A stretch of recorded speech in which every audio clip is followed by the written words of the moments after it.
Chers amis, chers adhérents, mes chers compatriotes, à l'occasion de la célébration du 1er novembre 1954, célébration du déclenchement de la guerre de libération nationale, permettez-moi de vous présenter à vous, à vos familles et ainsi qu'à l'ensemble du peuple algérien mes vœux de bonheur et de succès en cette occasion. Notre peuple a longtemps souffert pour avoir son indépendance, 132 ans de colonisation. À l'heure où aujourd'hui beaucoup de peuples, à l'instar du peuple sahraoui et du peuple palestinien qui sont en quête de liberté et d'indépendance, permettez-moi de vous souhaiter à vous une bonne fête et à eux beaucoup d'espoir et surtout beaucoup de succès dans leur lutte pour la libération.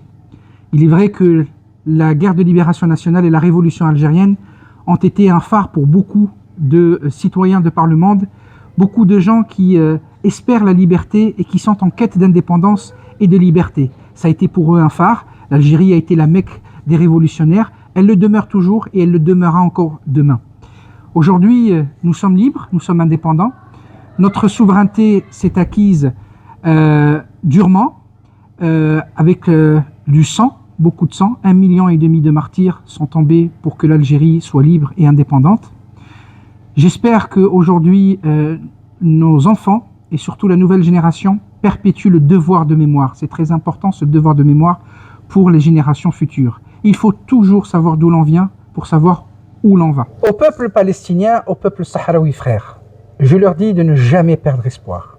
Et je leur donne pour exemple 1930. La France en 1930 célébrait en grande pompe le 100e anniversaire de sa présence en Algérie.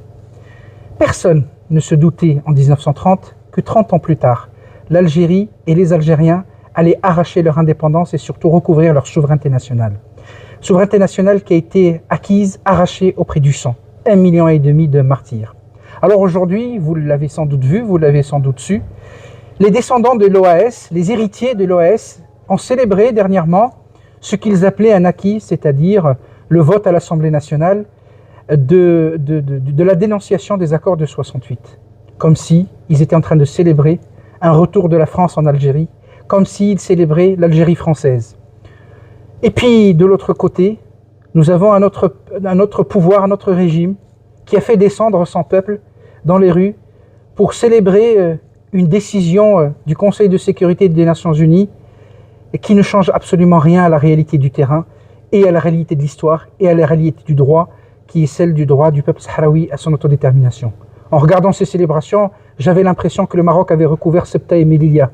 Et en fait, en y regardant de plus près, c'était non, il célébrait uniquement une décision sans conséquence sur le terrain et sans conséquence sur le cours de l'histoire par rapport au dossier sahraoui. Donc je leur dis, courage à vous, l'Algérie a été un phare, elle l'est toujours aujourd'hui, elle le sera toujours. L'Algérie est toujours, et son peuple ont toujours été un soutien pour les peuples à qui œuvrent pour leur autodétermination. Ne perdez jamais espoir, nous serons toujours là à vos côtés. المجد والخلد للشهداء الأبرار وتحية الجزائر.